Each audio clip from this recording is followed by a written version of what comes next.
Good morning, everyone. Happy Monday. I hope you had a great weekend. The weather was great, and welcome back. Um, Today I'm on chapter 25 of A Dog's Promise. I was a puppy again.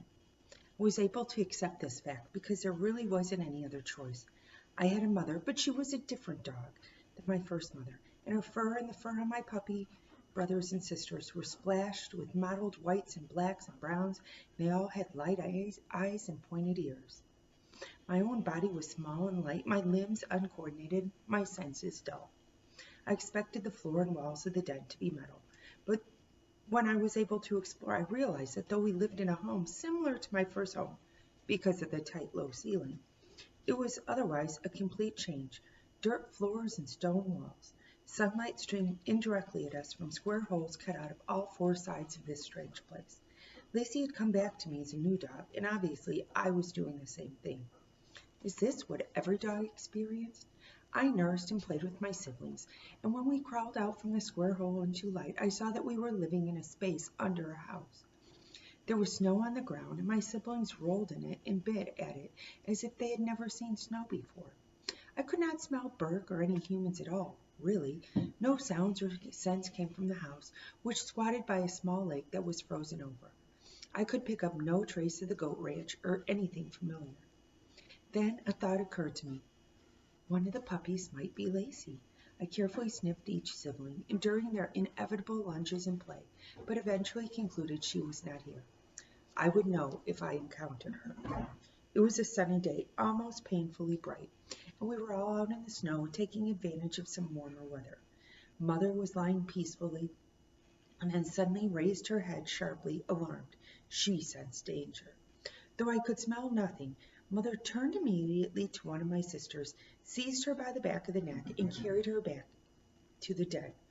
We might not even have perceived the threat, but we knew enough to follow our mother. We scampered over her toward the square hole entrance. When I heard her human voices, though, I stopped and turned to look behind me. Several men were advancing toward us with long, gliding motions. They carried sticks in their hands and were wearing boards on their feet. I could tell they had spotted me. "It's a puppy," one of them exclaimed. I wagged. What would happen now is that I would go to them and they would take me to Burke. I began pounding through the shallow snow, struggling with it, and then I felt my mother's teeth on my nape. I was yanked away. "Wow, did you see that?" I heard one of the men say. "I didn't know they did that in real life." Mother dropped me inside the den. After a moment, shadows interrupted the stream of light from one of the square windows. Mother's dog's a mother's dog's growl was fierce, and I cowered with the rest of the puppies. A man chuckled. "I wouldn't stick my head down there if I were you." "Not going to. Just trying to see what's happening under there. Hey, I've got some turkey jerky in my pack. Hang on." Mother dog growled again, a low, lingering warning. When something came sailing in through the sunlight and landed nearby, she flinched, but remained pressed up against the wall. Eventually I could sense that the men had left. Mother dog suspiciously approached the tossed object and ate it noisily. I could feel how relieved were my littermates by how joyously they recommenced playing, but as I raised my nose to the fading presence of the men, I felt disappointed. A few days later we were back out wrestling under a gray sky when I heard an odd squeaking noise emanating from above us. I glanced up and spotted several fat birds battling at the air with thick wings, making all sorts of racket as they circled the pond. I observed Mother watching them intently as they landed on the ice, skittering and crashing, sliding intelligently on their bellies. They looked like ducks, except they were much larger, and while ducks made an irritating squawk, these made an irritating honk. Mother had her head low between her shoulders, creeped down to the lake's edge, easing out onto the ice. She was going to catch one of the big ducks. I'd never imagined to snare a duck myself, and I watched eagerly, hoping to find out how it was done. The fat honking birds all warily regarded Mother as she tracked closer and closer to them. Suddenly she rose up out of her slither and began frantically clawing her way toward them. And then they were beating the air loudly with their wings and were in the air just before she reached them.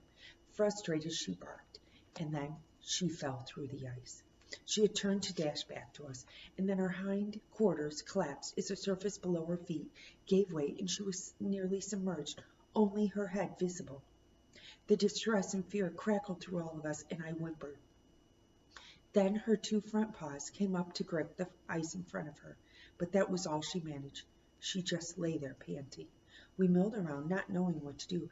I realized that we should be with her, and ran down the slope toward the pond. My siblings all flowed down the beach after me. We sprawled when our feet hit the smooth surface of the frozen lake, our little feet sliding out from under us. Mother barked a high, sharp warning. I drew up short, and my litter mates did the same. We had never heard her make a sound like that before, but it carried a meaning we all somehow instantly recognized. She was telling us to stay back, our heads bobbing in confusion. We crept forward, unsure, halting when she barked again. I could feel everyone's rapid heartbeats as we pressed together in a flustered, frightened mess. This was our mother, our life source, and she was in such danger she wouldn't let us follow our most basic instincts to seek safety with her. Another sound came to us then, something very familiar to my ears. A vehicle was approaching. I turned to see a boxy van make a sliding halt next to the house. A woman stepped out, shaking her long blonde hair. She waded through the snow up to the house and opened the outer door. I saw her feel above the doorframe, then lifted a small rug, and then picked up a wooden box. She returned to the door, opened it, and walked inside. She was not in there long, though, before she came out, her head down, as she peered around at the snow. She traced our footprints, raising her head and starting in surprise when she caught sight of us. "Oh, no, no, come back, puppies!" I broke from my siblings and joyously galloped toward the woman, who ran down to meet me. When she stepped on the ice, her foot broke through and water pooled over her boot. "Oh!" She backed up to the shore, then fell to her knees and spread her arms wide. And when I heard her, I jumped into them because I knew this woman, knew her by sight and smell and sound. It was Ava. She had grown to be a big girl. The rest of my dog family might not have known, or maybe they did, but they followed my lead, and within short order, we were all soon leaping and squirming at her feet. Okay, you're safe. Wow, we need to save your mother." She had her phone out and pressed to her cheek. "Yes, my name is Ava Marks, with Hope's Animal Rescue. I'm at Silver Lake Cottages, and there's a dog who fell through the ice. It's the fourth cabin from the road. She can't get out without help." "Wait, what? A couple of hours? No, please, I don't. You can't send anybody? She will be dead by then. Please, okay, yes. Please do call back." She slipped her phone into her pocket. Some of my siblings were gazing out at Mother Dog. Some of them were peering up at Ava. The puppies, turning away from Ava, were clearly more afraid than the ones focused on her. When dogs hand their fates over to a human, they feel much more secure than if they believe they must solve a problem by themselves. Out on the ice, Mother Dog hadn't moved. She was watching us, her ears back, her tongue out.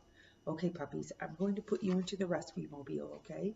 She bent down and picked up one of my sisters, carrying her tenderly to her van, the same, or at least similar van, I realized that I had ridden in years ago. I knew inside there were cages and blankets and toys. Ava returned and reached for her brother. I understood what she was doing because this had occurred before. Ava was going to take us to a place so that Mother Dog could find us. But how would that work? Mother Dog was still out on the ice, and I didn't think she could get out. Didn't Ava understand that we needed to help our mother?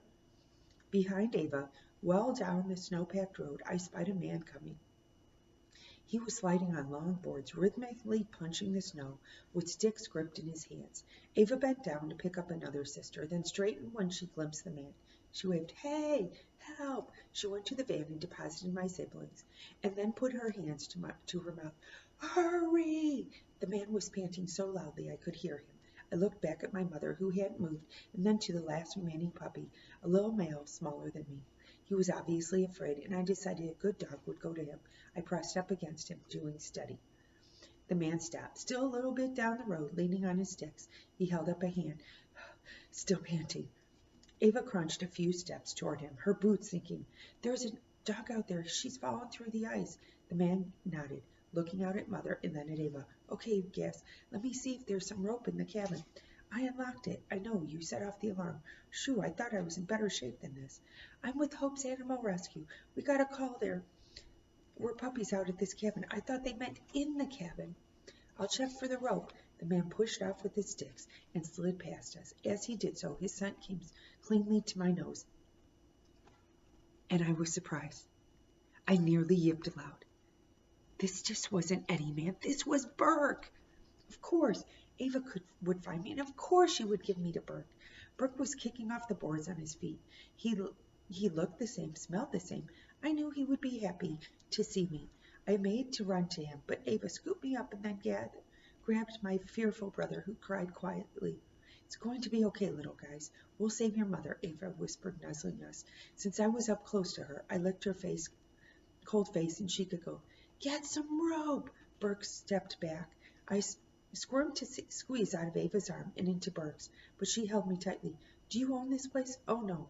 My buddy is a caretaker for the property managers, and I'm just helping out so he can visit his parents. Okay, here's what I'm going to do. I'm going to crawl flat on the ice, spread out my weight, and have a ski in each hand for further displacement. You hang on to the rope, and I'll play it out. When I get there, I'll tie it around the dog, and you pull. Oh, my God, please be careful. Oh, you know it.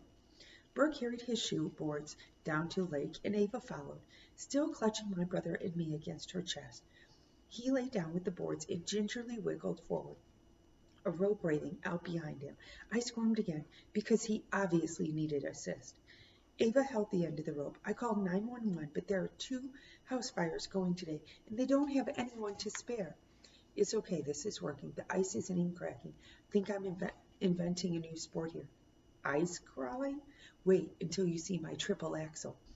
I watched as he slithered up to Mother Dog. The lake air so undisturbed I could hear him croon, "Good dog," to her. She panted but did not resist as he pulled the rope around her neck. Okay, now pull. Pull? How could I do pull? Ava set us both down and grunted as the rope went rigid. I saw Burke grappling with Mother Dog, straining to lift her out of the water. You've got it! When Mother Dog had all 4 feet on the ice, she tried to run to us, but her rear legs kept splaying. Ava hauled on the rope. It's working. I'm coming back, Burke shouted. And then he fell through the ice. Ava screamed. Burke's head had vanished, and though I was only a puppy, I ran to do study to help him out of that hole. He needed me, and this was not what I had been trained to do. No, puppy, Ava cried behind her. I ignored her and ran straight toward the black water, into which Burke had vanished. So intense. Chapter 26 tomorrow. Have a great day. Bye-bye.